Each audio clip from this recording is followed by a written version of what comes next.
tozoko kende na eteni ya misato o etali molimo ya nguya. Dans les grands enseignements sur la guérison de l'Église par le Saint-Esprit de Dieu.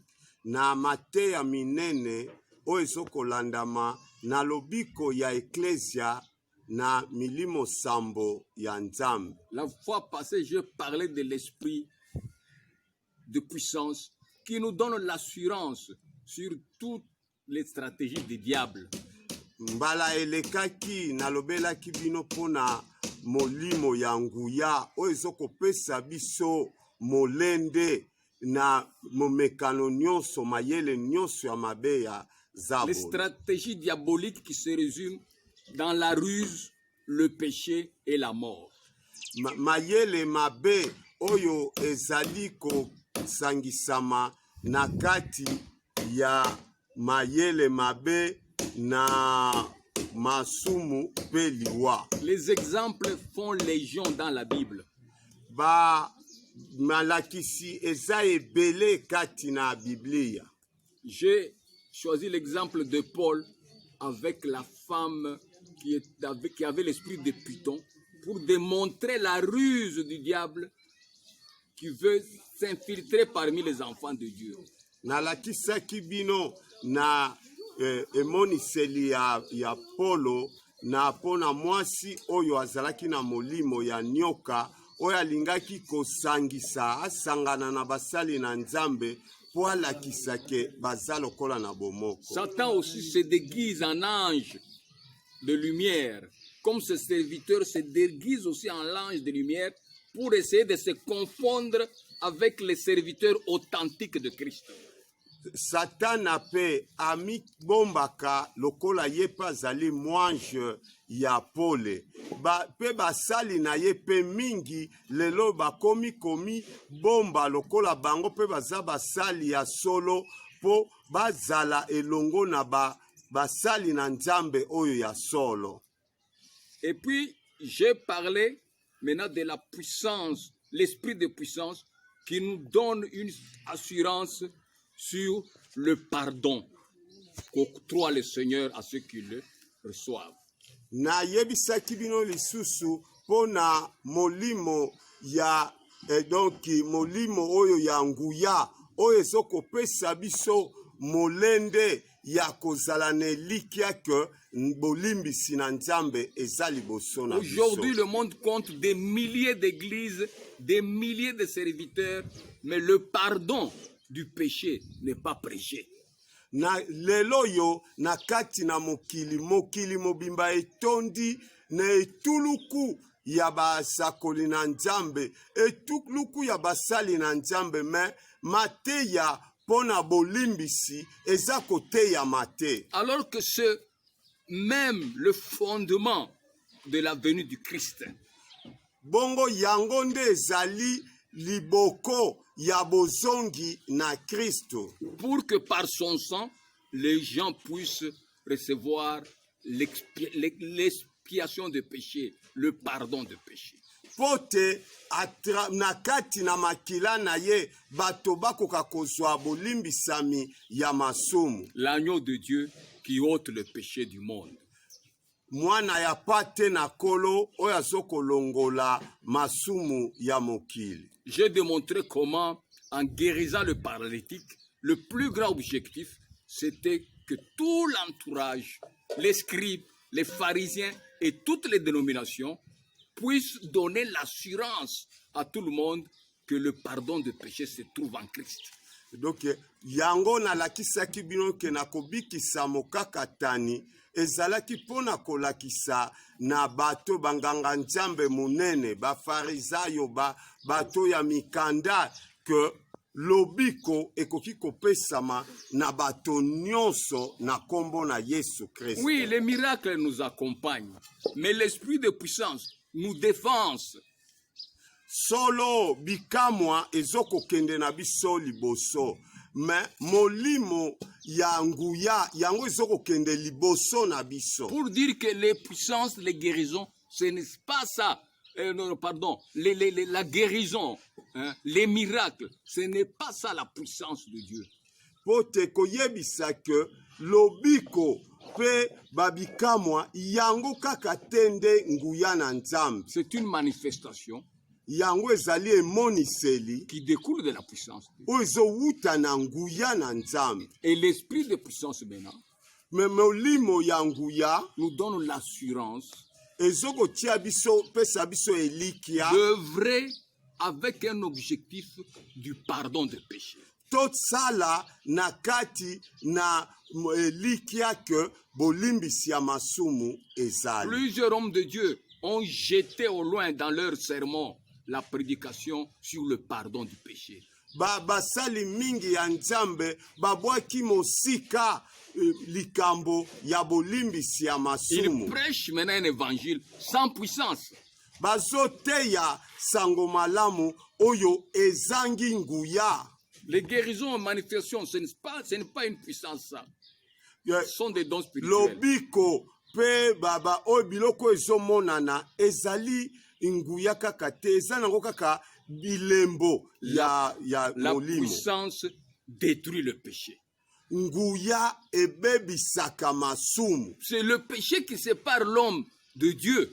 Ezali masumu nde ezokokabola moto na Nzambe. Pas les maladies, Eza maladi te, pas les infirmités ezali bapasi te, qui nous séparent de Dieu. yango te ezokokabola biso na C'est Nzambe. le péché. Eza masumu. Alors l'esprit de puissance nous donne l'assurance de prêcher un évangile plein de puissance pour le pardon des péchés. Donc molimo ya nguya ezokopesa biso makasi tote ya sango malamu ya makasi molimo wana ya kolimbisa C'est le masumu. message le plus puissant. Repentez-vous.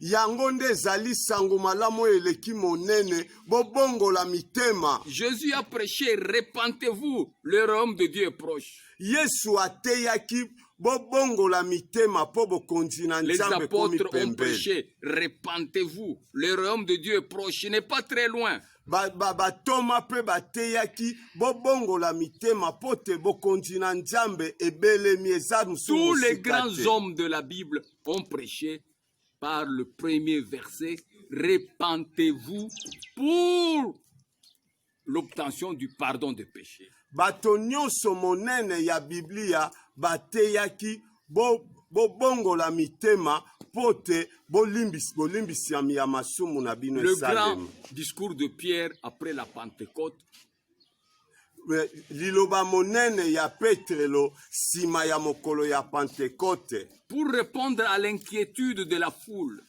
pona kotala ke ndenge nini bato babandaki pour koyimayima, répondre au désarroi de la foule kotala ndenge bato bakomaki komitungisa, qui demandait aux apôtres, frères, que devons-nous faire maintenant? oyo babandaki kotuna esika ya batoma ndeko eloko nini ebongi tosala. Plein de l'esprit de puissance, Batondisamaki na molimo ya Pierre leur nguya. répondit, repentez-vous et croyez à la bonne nouvelle. Polo ayebisaki bango bobongola mitema bondimela Et sango vos péchés malamu seront pardonnés. pe masumu na bino Et ekolimbisama alors vous obtiendrez le don du Saint-Esprit. pe wana bokozwa likabo ya molimo mosantu. Aujourd'hui, je voudrais parler de la troisième stratégie, la plus affreuse, la mort. Lelo nazokoyebisa bino nini eteni ya misato oyo ezali na makasi eza liwa Dans le camp du diable, na kati ya ngambo ya Zabolo. la ruse, le péché et la mort. Mayele mabe masumu pe liwa. Tout ce que le diable a comme ruse et comme péché n'a comme finalité tuer, amener la mort. Oyo nyonso mayele mabe nyonso oyo Zabolo aza nango wana pe masumu tesuka na yango komema bato na liwa. Le diable a profité de la loi que Dieu a donnée à l'homme. Si tu manges ce fruit, tu mourras. Si tu pêches, tu vas mourir.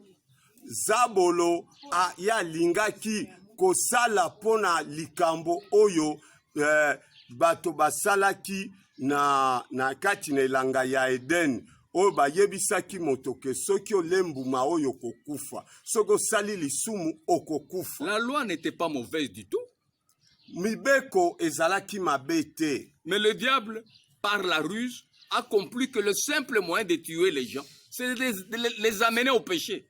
Mais Zabolo ayebaki ke nzela ya mabe na mayele ne ya mabe nzela malamu akomema bato na liwa ezalaki amema bango na maso. Et leur propre Dieu a déjà tracé la conséquence. Le salaire du péché, c'est la mort. Alors pour moi, le diable, je les amène seulement au péché. Yango ya lobi ke nzambe na bango ya atiaki deja nzela ke oyo asali lisumu ake na liwalo ngai Les amener au péché na memi bango na maso. par la ruse. Azomema bato na masumu Par na, la séduction. na nzela mabe na kokosa La bango séduction du monde. na kokosa bango na La makambo ya séduction mokili. des richesses. kokosa bango na komona bozwi convoitise ya de la mokili chair. baposa La ya convoitise nzoto des yeux. baposa ya miso L'orgueil de la vie. lolendo ya bomoi Et toute cette ribambelle d'histoire na kotala na bamakambo ebelebele ya ndenge wana ont qu'un seul objectif. ezalaka na ntina moko Amener les enfants de Dieu au péché et à la mort. komema bana na nzambe na masumu mpe na liwa. Mais Dieu Mais- a envoyé son fils maintenant pour donner un autre plan. me nzambe atindaki mwana na ye mpo te apesa mabongiseli mosusu. Lui-même qui a donné la loi, il a maintenant envoyé la vie dans son fils. Ye moko oyo apesaki mibeko atindi sikoyo bomoi kati na mwana na ye. Pourquoi on nous dit Dieu a tant aimé le monde qu'il a envoyé maintenant son fils afin que quiconque croit en lui ne périsse point, mais qu'il ait la vie éternelle. Yango wana makomi ebisi biso ke nzambe ye moko atindaki mwana ne na mokili mpo te oyo nyonso akondimela ye akufa te me azwa bomoi ya Et les gens seko. viennent à Christ avec assurance, que les gens s'approchent au trône de Jésus-Christ avec assurance. Il y a la vie, il y a le pardon. Bato baya epai na Kristo na elikia baya epai na kiti na ye ya bokonzi baza na molende ke bolimbisami ya masumu eza na esika Combien de gens wana. aujourd'hui vont à l'église sans aucun espoir d'être pardonnés ni d'abandonner le péché, puisque l'évangile du pardon n'est plus prêché. Bato boni oyo bazokokende na baeglize bazokoya na eklesia baza na elikia te mpo bayebi te soki bakolimbisama mpo sango malamu ya bolimbisi D'autres sont devenus ezoteyama même te. incrédules. Bamosusu bazangi na kondima. Est-ce que votre pasteur là, est-ce que lui il est saint? Bongo oyo motambwisi na bino ya mobateli pa te eske ye aza mosantu. Est-ce que votre bishop là, vous voulez dire que lui ne pêche jamais? Bongo oyo ya bino évêque wana eske ye asalaka lisumu te. Pourquoi les gens se posent toutes ces questions? C'est par manque de l'assurance du pardon. Mpo na nini bato bazokomi tuna na bamituna wana kozanga elikia Nous ya devons bolimbisi. assurer le pardon Biso ebongi topesa bato elikia ke bolimbisami ezali par notre ministère. na kati na mosala na biso ya Aujourd'hui, Nzambe. nous allons parler de la menace de mort. Lelo tozoloba mpona emekeli ya Comme nous liwa. avons lu l'autre fois dans Actes chapitre 4, versets 29 à 31, Lokola totangaki mokanda oyo ya misala ya batoma chapitre ya 4 verset ya 21. après la guérison du paralytique par Pierre et Jean, ils ont eu beaucoup de menaces. Sima ya kobikisa mokakatani wana na Petelo na Yohane bazwaki bamenasaki bango Et mingi. ils ont même été fouettés, puis relâchés avec recommandation de ne pas prêcher le pardon au nom de Jésus. Babetaki bango na fimbu batukaki bango bayebisi bango bateya lisusu te na kombo na Yesu Kristo. Alors quand ils sont partis, ils se sont réunis, ils ont prié et l'Esprit Saint est descendu, l'Esprit de puissance pour le réconforter dans leur ministère. tango bakendeki babandaki koteya babondelaki ale molimo mosantu ekitaki likolo na bango epesi bango molende epesi bango elikia ke bakoba koteya. Quelle était leur prière? Seigneur, vois leurs menaces et donne à tes serviteurs de prêcher l'évangile avec assurance. Bango mabondeli na bango ezalaki kolo tala emekeli ya bato ndenge bazoko meka biso pe pesa biso nguya ya koteya sango yo na molende. Le diable est maître en représailles. Zabolo ya zali mokonzi na kobeta. Représailles envers ceux qui le quittent, qui l'abandonnent. Donc ye abundisaka ba oyo baza kotika ye. Représailles envers ceux qui prêchent l'évangile du pardon. Donc ye abundisaka ba oyo baza koteya sango malamu. Représailles envers ceux qui prêchent l'évangile de la guérison de l'église. Kokobundisa ba oyo bazoteya sango malamu ya lobiko ya ecclesia. Mais l'église sera guérie puisque le Seigneur lui-même a la puissance de la guérir. Mais ecclesia ekobikisama na malade eza nango pokolo azana makoki ya kobikisa yango po eza mwasi na ye. Il va la guérir pour la présenter devant Dieu, une église sainte, glorieuse, irréprochable. Akobikisa yango pote akoka koblakisa yango liboso na papa na ye Yawe oyo ecclesia moko mosantu ya nguya pe oyo akembo. Je donne toujours l'exemple de Daniel et ses amis à Babylone. Nazoko pesa ndakisa ya Daniel pe baninga na ye na kati ya mboka Babylone. Alors que la fournaise ardente était chauffée plus de 7 fois. Lokola ke fulu ya moto babandaki kotokisango mbala sambo. Et le roi babylonien était sûr que ses disciples d'Israël allaient abandonner leur foi, allaient renier leur Dieu. Pe mokonzi ya Babylone azalaki nelikia ke bayekoli oyo ya Israël bakotika nzambe na bango. À cause de la fournaise ardente. Bapona na fulu oyo ya moto. Le monde entier aujourd'hui est une fournaise. Mokili mobimba ezali four. Fournaise de fausses doctrines. Ezali four ya mateya ya lokuta des ebele. Doctrines qui terrorisent même les vrais serviteurs. Donc mateya oyo ezali même koningisa babateyi basali ya solo. Les doctrines qui donnent le mariage homosexuel. Mateya oyo ezokondima libala ya mibali na mibali babalana. Une fournaise terrible. Oyo fulu moko ya makasi. Mais qu'est-ce que Daniel a répondu au roi? Mais lokonini baninga Daniel qu'est-ce que les compagnons de Daniel ont dit au roi? Et pourquoi ils ont répondu comme tel? Puisqu'ils étaient remplis de l'esprit de puissance. Et cet esprit de puissance leur a donné une assurance en leur Dieu.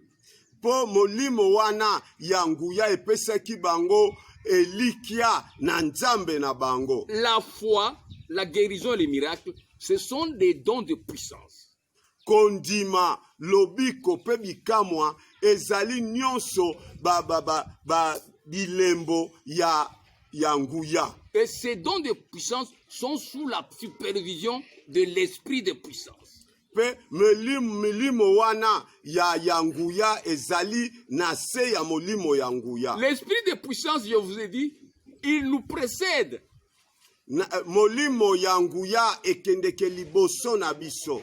L'esprit de puissance avait déjà précédé les compagnons de Daniel dans la fournaise.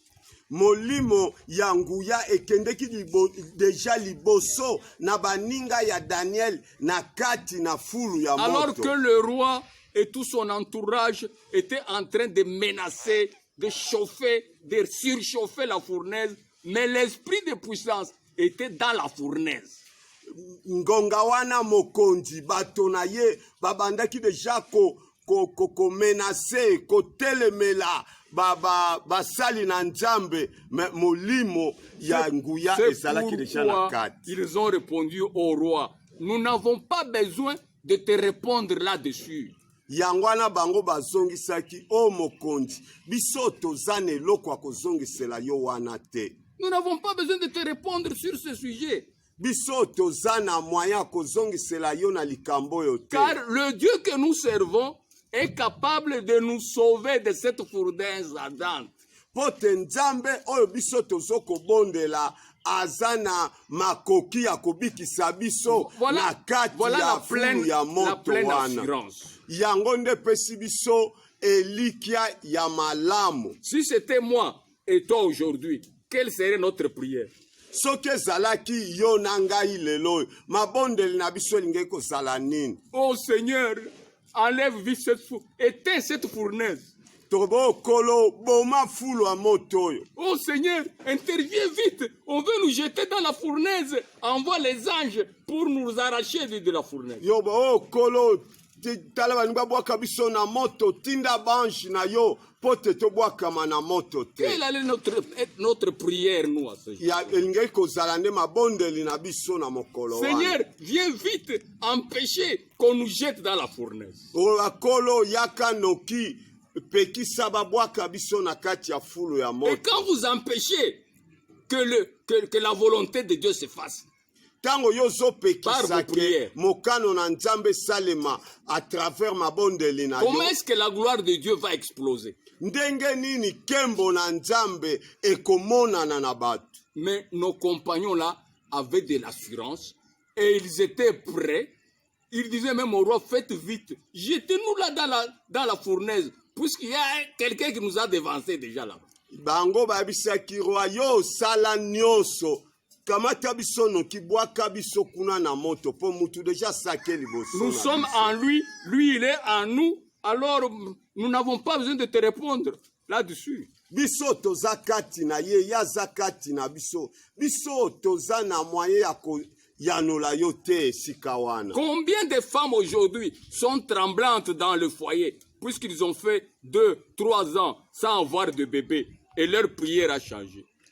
Basi boni bakomi kolenga kati na mabala na bango po basali mbula mibale misato mine bazuna no bana te bakomi kobanga. 4 ans, 5 ans après, Seigneur, fais vite, donne-moi un bébé, sinon on va me chasser du foyer. Sali mbula mine mitano sambo abi kolo sala noki sino bakobengana nga na libala oyo. Seigneur, interviens vite, donne-moi un bébé, ainsi de suite, donne-moi des bébés, sinon on va divorcer avec mon mari. Kolo sala noki opesa ngai bana sino te tokokabwana na mobali. L'esprit de puissance. Molimo ya nguya. Ça avait manqué à Sarah, la femme d'Abraham. Ezangaki na Sarah, mwasi na Abraham.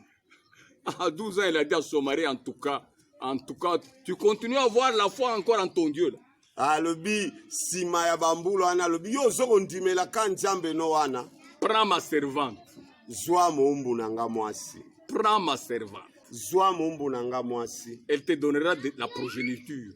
Akopesa yo libota. Et le plan de Dieu a été perturbé. Plan na nzambe ebebisama. Nous avons aujourd'hui les enfants d'Ismaël qui sont en train de persécuter les enfants d'Isaac. Tokomi lelo yo na bana Ismaël bazali lelo ko bundisa bana na Isaac. Les amis de Babylone de Daniel ont refusé de perturber le plan de Dieu. Baninga ya Daniel na Babylone baboya ki ko bebisa avec assurance. Ils savaient que Dieu était avec eux et toute la situation est contrôlée par l'esprit de puissance. La puissance de Dieu se mouvait à cet endroit. Na elikia bazalaki nango bazalaki une assurance que molimo na nzambe ezali ko contrôler nyonso o ezoko lekana esika wana. Au début de la création, on dit que l'esprit de Dieu s'est mouvé sur les eaux. Ne bandeli ya kokela nyonso balobi ke molimo na nzambe ezalaki ko baluka likolo na mai. Il n'attendait que la parole. ezaki kozelaka liloba et la créature a été. mpe mokelami asalemaki. Ils ont été jetés là-bas dans la fournaise ardente. Babwakamaki na kati na fulu ya moto. Ils ne se sont pas débattus avec leur bourreau, non. Babundaki te na ba oyo babandaki kokanga bango te. Notre Dieu est capable de nous arracher de cette fournaise chauffée 7 fois.